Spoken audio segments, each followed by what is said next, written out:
Hello दोस्तों, आनी kitchen में आपका एक बार फिर से स्वागत है। आज हम लोग राजस्थान की फेमस डिश दाल बाटी चूरमा बनाएंगे। एक मेरे बहुत ही प्यारे व्यूवर्स ने रिक्वेस्ट किया था कि आप प्लीज़ दाल बाटी चूरमा बनाकर डालें, तो मैं उनके रिक्वेस्ट पर दाल बाटी चूरमा बनाकर डाल रही हूँ, क्योंकि वो हमेशा मैसेज करते रहते हैं, तो जो मुझे बहुत ही अच्छा लगता है, इसलिए मैं उनके रिक्वेस्ट पर दाल बाटी चूरमा बनाकर डाल रही हूँ। मैं बाटी बनाने के लिए मोटा आटा यूज़ करूँगी, जो यहाँ हम लोग खासकर मिल से निकालते हैं, जिससे बाटी बहुत ही अच्छी बनती है। उसमें चोकर की मात्रा बहुत ज़्यादा होती है और ये आटा बहुत मोटे होते हैं, जिससे बाटी जलती भी नहीं है।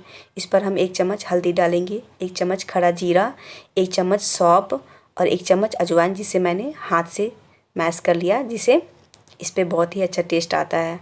और इस पर स्वाद अनुसार नमक, और इस पर हम 3 चम्मच घी डालेंगे मोइन के लिए, जिससे बाटी बहुत ही सॉफ्ट और अच्छे बनेंगे। इस पर मैंने घी लिया है, जो अभी ठंडी के मौसम में पिघला नहीं है, और आप इस तरीके से वो जमा हुआ घी लेंगे तो मोइन बहुत ही अच्छे बनते हैं। और आप जब खाएंगे ना तो बाटी इतने सॉफ्ट बनेंगे कि ऊपर से क्रंची और अंदर से सॉफ्ट, तो बहुत ही अच्छे लगते हैं, बहुत ही अच्छे बनते हैं। इसे हम अच्छी तरीके से मिलाएंगे और थोड़ी थोड़ी मात्रा में पानी मिलाकर आटा को अच्छी तरीके से गूँधेंगे। आप जब भी बाटी का आटा डालें तो हमेशा आटा को बहुत ही धीमे से और अच्छी तरीके से मिलाते हुए सानें, और इससे आप जितना अच्छी तरीके से आटा को आप मिलाएंगे, अच्छी तरीके से आटा को आप जितने अच्छी तरीके से गूँधेंगे, बाटी उतने ही अच्छे बनते हैं। इसीलिए यहाँ के राजस्थानी लोग बहुत ही अच्छी तरीके से इसे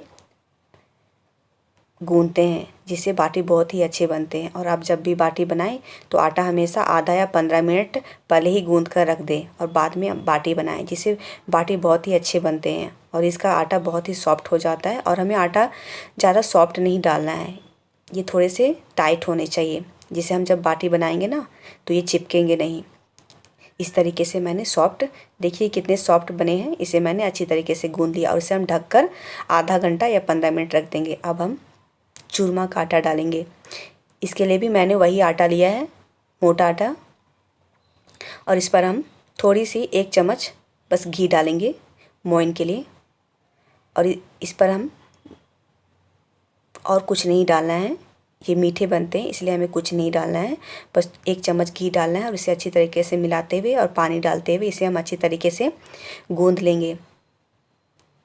चूरमा बहुत ही अच्छे बनते हैं और ये मीठे बनते हैं, इसलिए इसमें हमें कुछ नहीं मिलाना है, बस थोड़ी सी घी डालकर उसे हम अच्छी तरीके से गूँध लेंगे। और हम जो बाटी का आटा डाले थे ना, उसके साथ ही इसे हम आधा या 15 मिनट के लिए ढककर रख देंगे, जिससे बाटी बहुत ही अच्छे बनते हैं। अब हम लोग दाल बनाएंगे।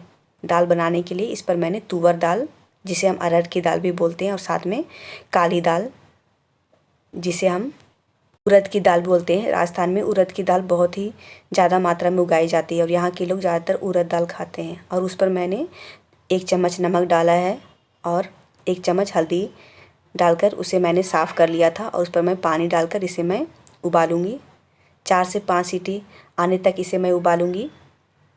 अब हम लोग कंडे गोबर के उपले को हम जलाएंगे। इसके लिए मैंने सबसे पहले बारीक लकड़ी लिया है। आप इस तरीके से कंडे को आप जला सकते हैं, और इस तरीके से आप बाटी बनाएंगे और चूरमा बनाएंगे तो बहुत ही टेस्टी बनते हैं। ये राजस्थानी लोगों की फेमस डिश है और आप राजस्थानी लोग इस तरीके से ही बनाते हैं, जिससे बहुत ही टेस्टी बनते हैं। और उपले से बने हुए बाटी बहुत ही टेस्टी बनते हैं और साथ में ये पचते भी अच्छे हैं और इसमें कोई भी गैस नहीं बनते। इस तरीके से हम कंडे को अच्छी तरीके से जला लेंगे, और ये जब अच्छी तरीके से जल जाए इस तरीके से, तो उसे हम लकड़ी की सहायता से थोड़ी थोड़ी हम दबा देंगे।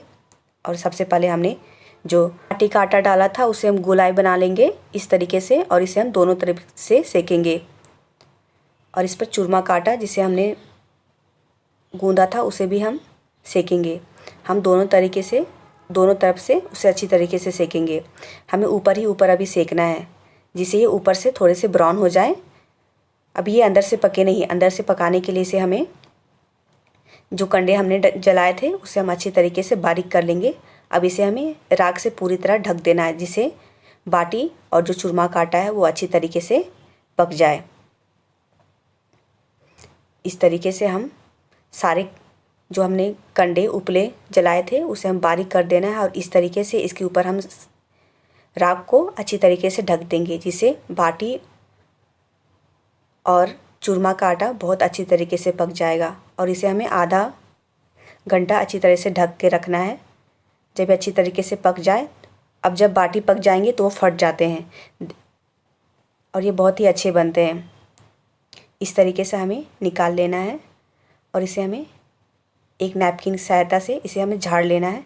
देखिए कितने अच्छे बने हैं और ये बहुत धीमे और अच्छे से पकते हैं, जिससे ये बहुत ही टेस्टी बनते हैं और इससे कोई भी गैस नहीं बनता।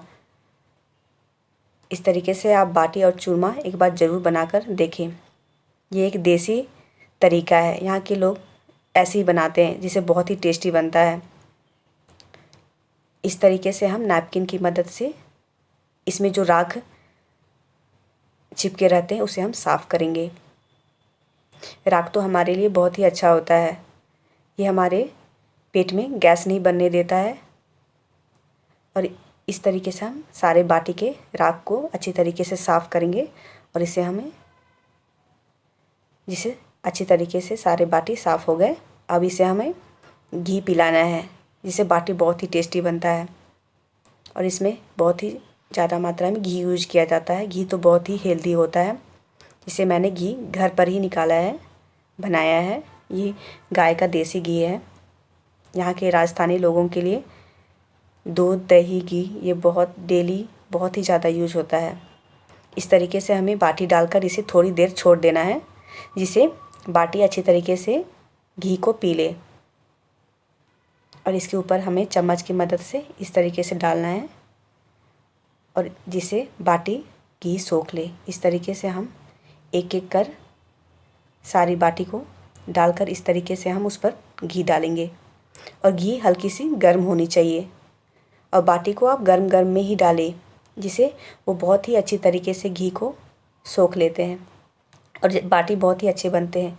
इस तरीके से मैंने सारी बाटी को घी पिलाया। अब हमने जो चूरमा का आटा सेका था उसे हम चूरमा बनाएंगे। इस तरीके से हम बारीक कर लेंगे और उस पर हम ग्राइंडर की मदद पर उसमें डालेंगे और उस पर हम बादाम और काजू, जिसे मैंने दरदरा ग्राइंड कर लिया है। आप बादाम और काजू को बारीक कटा हुआ भी डाल सकते हैं। मेरे बच्चे खाते नहीं हैं, इसलिए मैं इस पर बारीक करके दरदरा डाल रही हूँ। और इस पर मैं 1 चम्मच हरी इलायची फ्लेवर के लिए मैं डाल रही हूँ और साथ में मैं इस पर चीनी का बूरा डाल रही हूँ और साथ में देसी घी, और इसे हम अच्छी तरीके से मिलाएंगे। देसी घी मैंने ज़्यादा मात्रा में लिया था, जिससे लड्डू बहुत ही अच्छे बनते हैं। और इस तरीके से हमें मिलाना है और हमें चूरमा बनाना है। आप इस पर किशमिश भी डाल सकते हैं बारीक काट कर। मैंने इस पर काजू और बादाम को हल्का दरदरा ग्राइंड किया है, पर आप इस पर बारीक काट कर भी डाल सकते हैं, आपकी पसंद। और इस तरीके से हम लड्डू बना देंगे। ये हमारा चूरमा बन गया, जो बहुत ही मीठे बनते हैं और बहुत ही हेल्दी होते हैं। ये तो आटे के बने हैं, इसलिए बहुत ही हेल्दी होते हैं। अब हम लोग दाल बनाएंगे। जो दाल को हमने उबाला था ना, ये अच्छी तरीके से पक जाए तो इस पर हम थोड़ी सी पानी मिलाएंगे। 2 गिलास मैंने पानी मिलाया है और इसे हमें बाटी को खाना है, इसलिए हम थोड़ी सी इस पर पानी मिलाएंगे, जिससे हल्के से पतले बने। अब इस पर हम तड़का लगाएंगे। सबसे पहले सरसों ऑयल को अच्छी तरह से गर्म हो जाए, तेज़पत्ता, खड़ा जीरा और प्याज डालकर इसे अच्छी तरीके से भूनेंगे। जब ये भून जाए तब इस पर हम 3 या 4 चम्मच अदरक लहसुन का पेस्ट डालेंगे और इस पर गरम मसाले, धनिया पाउडर, लाल मिर्ची पाउडर 1 चम्मच और साथ में हल्दी पाउडर डालकर उसे हम अच्छी तरीके से भूनेंगे। और इस पर जब वो भून जाए तब इस पर हम 3 से 4 टमाटर डालेंगे और उसे भी हम अच्छी तरीके से भूनेंगे। और वो जब भून जाए तब इस पर हमने 2 दाल बॉईल किया था उसे डालेंगे और अच्छी तरीके से हम उबाल आने देंगे। और दाल ज़्यादा पतले नहीं बनने चाहिए। और इस पर हम 1 चम्मच स्वाद अनुसार नमक डालकर इसे हम उबाल आने देंगे। जब ये उबाल आ जाए तो इस पर हम हरी धनिया डालकर इसे सर्व करेंगे। दाल बनकर तैयार है, इसे हम सर्व करेंगे। अब हम इस तरीके से हम बाटी, दाल और चूरमा बनकर तैयार है। आप इस तरीके से बनाइए और एक बार ज़रूर ट्राई करें। Thank you.